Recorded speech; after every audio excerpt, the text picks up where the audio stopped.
समंदर के बॉटम पे पूरे 2 दिनों तक बगैर ऑक्सीजन, बगैर किसी इक्विपमेंट के जिंदा रह जाने वाला ये दुनिया का वाहिद शख्स है। क्या किस्मत इस पर मेहरबान थी या मौत इसको ढूंढ ही नहीं पाई।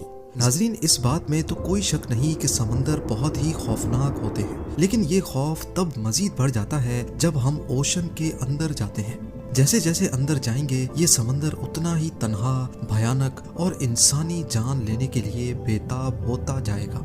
ओशन का 80% हिस्सा वो है जहां आज तक कोई इंसान नहीं जा पाया और जाहिर है कोई जाना भी नहीं चाहता। लेकिन उसके बावजूद भी कश्तियां, बहरी जहाज और हत्ता के पैसेंजर से भरे पूरे के पूरे एरोप्लेन्स भी समंदर की गहराइयों में डूब चुके हैं, जहां से जिंदा वापस लौटकर कोई नहीं आ पाया।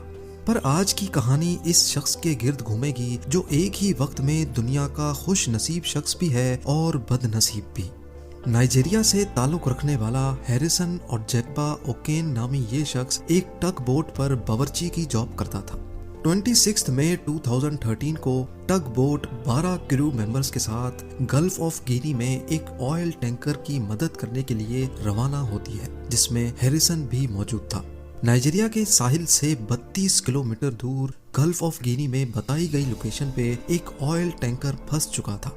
ये टग बोट ऑपरेटर्स के लिए एक रूटीन जॉब होती है, क्योंकि इनका काम ही शिप्स को टो करना या उनको कम पानी से निकालने का होता है।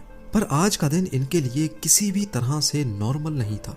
इस वक्त सुबह के 4:30 बज रहे थे और मामूल के मुताबिक उन्होंने ऑयल टैंकर को रस्सों की मदद से टो करना शुरू किया। अभी वो आगे बढ़ते कि अचानक समंदर में से एक बहुत बड़ी खौफनाक लहर उठी और टग बोट पर आ गिरी। इसकी वजह से टग बोट पर जोर का प्रेशर पड़ा और वो फ्लिप हो गई, उल्टी हो गई। ये प्रेशर इतना शदीद था कि जिस रस्से से वो ऑयल टैंकर को टो कर रहे थे उसके हुक्स भी टूट गए और टग बोट शिप से अलग होकर तेजी से पानी में डूबने लगी। और जैसा कि इस सिचुएशन में होता है, अंदर मौजूद 12 क्रू मेंबर्स में अफरा तफरी मच चुकी थी। ज्यादातर क्रू मेंबर्स अपने केबिन्स में बैठे थे और बदकिस्मती से उनके केबिन्स लॉक्ड थे, क्योंकि समंदर के इस हिस्से में पायरेट अटैक्स बहुत ही कॉमनली पाए जाते हैं। इसी वजह से सेफ्टी को मद्देनजर रखते हुए इन्होंने केबिन्स को पहले से ही लॉक कर रखा था। केबिन को लॉक करना शायद पायरेट्स को तो अंदर आने से रोक सकता है, लेकिन समंदर के पानी के सामने इसकी कोई हैसियत नहीं थी। पानी बहुत तेजी से केबिन के अंदर अपना कब्जा जमा रहा था, लेकिन खुशकिस्मती से हैरिसन बोट उलटने से पहले ही केबिन से निकलकर वॉशरूम गया था। जिस वक्त बोट उल्टी तब वो सिर्फ अपने अंडरवेयर में मौजूद था और बुरी तरह से वॉशरूम की छत से जा लगा। अभी उसको कुछ समझ आता कि हुआ क्या है। वॉशरूम के रोशनदान से पानी तेजी से अंदर आने लगा। जैसे तैसे करके वो वॉशरूम का दरवाजा खोलने में कामयाब हो गया। जैसे ही दरवाजा खुला तो पानी का बहाव हैरिसन को बहाकर बोट के दूसरे वॉशरूम तक ले गया, जहां एक एयर पॉकेट मौजूद था।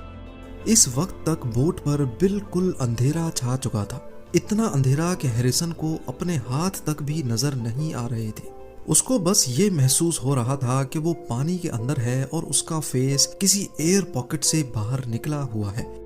इतने में टग बोट समंदर के बॉटम पे जा लगी और एक झटके के साथ ही खामोशी सी छा गई। टग बोट ओशन सरफेस से 30 मीटर या फिर 100 फीट नीचे जा चुकी थी। ये इतनी ही गहराई है जितनी 8 स्टोरी बिल्डिंग की ऊंचाई होती है। हैरिसन, जिसको पानी में तैरने का कोई एक्सपीरियंस ही नहीं था, वो सिर्फ एक अंडरवेयर पहने ठंडे पानी और घुप अंधेरे में बिल्कुल तन्हा रह गया था। उसको मालूम था कि उसके बचने का चांस ना होने के बराबर है, क्योंकि जिस एयर पॉकेट में वो सांस ले रहा था वो किसी भी वक्त पानी से भर सकता था। जैसे तैसे करके उसने यहाँ से निकलने का फैसला किया। हाथों से चीजों को फील करके अंडर वाटर जाकर उसने हैरत अंगेज तौर पे एक और जगह तलाश की जहां कंपैरेटिवली ज्यादा बड़ा एयर पॉकेट था। ये टग बोट के इंजीनियर का ऑफिस था, जहां उसने ठहरने का फैसला किया। ना कुछ खाने को, ना पीने को, और ऑक्सीजन सप्लाई सिर्फ इतनी जितना एयर पॉकेट में ऑक्सीजन था। ये एयर पॉकेट सिर्फ 1.2 मीटर्स बड़ा था। इतनी कम जगह में आखिर कितना ऑक्सीजन होगा जो हैरिसन को जिंदा रख पाएगा। जाहिर है उसके बचने का चांस यहाँ भी बहुत कम ही था। अभी वो इस खौफ में ही था कि उसको कुछ आवाजें सुनाई दी। जी हाँ, ये शार्क्स की आवाजें थीं जो किसी चीज को खा रही थी। हैरिसन ने देखा तो नहीं, पर उसको पक्का यकीन था कि शार्क उसके साथियों तक पहुंचने में कामयाब हो गई है। हैरिसन जो मौत के मुंह के अंदर जिंदा मौजूद था, उसने अब अपना दिमाग चलाना शुरू किया। हाथ पांव मारने पर उसको कोक के कुछ तैरते हुए कैन मिले जो उसने पीकर अपने आप को डिहाइड्रेट होने से बचा लिया। उसके बाद उसको तैरता हुआ मैट्रेस मिला जिसके ऊपर लेटकर उसने अपनी चेस्ट को पानी से बाहर निकाल लिया। थोड़ी और देर तक अगर वो ठंडे पानी में रहता तो हाइपोथर्मिया का शिकार हो जाता।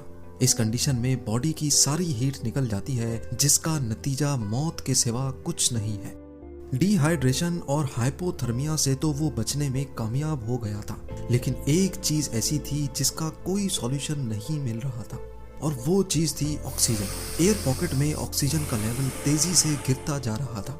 जितने छोटे पॉकेट में वो मौजूद था, एक एस्टीमेट के हिसाब से उसमें सिर्फ इतना ऑक्सीजन था जिसमें एक इंसान सिर्फ 60 घंटों तक जिंदा रह सकता है। हैरिसन ओशन में 30 मीटर नीचे टग बोट के एक छोटे से कमरे में एक छोटे से एयर पॉकेट के अंदर जिंदा मौजूद था। इस हादसे को 2 दिन गुजर चुके थे। ऑक्सीजन सप्लाई जो पहले ही बहुत लिमिटेड थी, वो अब सिर्फ चंद घंटों की मेहमान थी। हैरिसन इस अंधेरे में अब सिर्फ अपनी मौत का इंतजार कर रहा था। अपनी जिंदगी के इन बदतरीन 2 दिनों के बाद जब वो मरने के बिल्कुल करीब करीब ही था, तो फाइनली उसको एक दस्तक सुनाई थी। नॉक की आवाज आई। ऑयल टैंकर के क्रू ने डाइवर्स की एक टीम भेजी थी जो टग बोट के मलबे में लाशें ढूंढने आए थे। उनको इस बात का बिल्कुल भी इल्म नहीं था कि मलबे में एक शख्स 2 दिनों के बाद भी जिंदा मौजूद होगा। इतने में हैरिसन को इंजीनियर के रूम में पानी के अंदर से रोशनी दिखाई दी। उसकी खुशी की इंतहा नहीं थी जब उसने अपने सामने एक रेस्क्यू डाइवर को पानी से बाहर आते देखा। डाइवर का कहना था कि हैरिसन इस वक्त मौत से सिर्फ चंद मिनट दूर था और उसकी बॉडी इतनी एग्जॉस्ट हो चुकी थी कि वो अपनी आंखें भी नहीं खोल पा रहा था। डाइवर ने फौरन उसको ऑक्सीजन हेलमेट पहनाया और उसके ऑक्सीजन लेवल्स को नॉर्मल करने की कोशिश की। हैरिसन को फौरन समंदर से बाहर नहीं निकाला गया क्योंकि सडन प्रेशर चेंज की वजह से उसका हार्ट फेल भी हो सकता था। इसी वजह से पहले एक डाइविंग बेल मंगाई गई और हैरिसन को इसमें डालकर समंदर से बाहर निकाला गया। बाहर निकलने के बाद भी उसको 2 दिनों तक इसी डाइविंग बेल में रहना पड़ा क्योंकि इसका प्रेशर आहिस्ता आहिस्ता कम किया जा रहा था। 2 दिनों के बाद हैरिसन पूरी तरह से नॉर्मल हो गया। होश में आने के बाद उसने सबसे पहले ये बोला कि वो आइंदा कभी भी समंदर के करीब भी नहीं भटकेगा।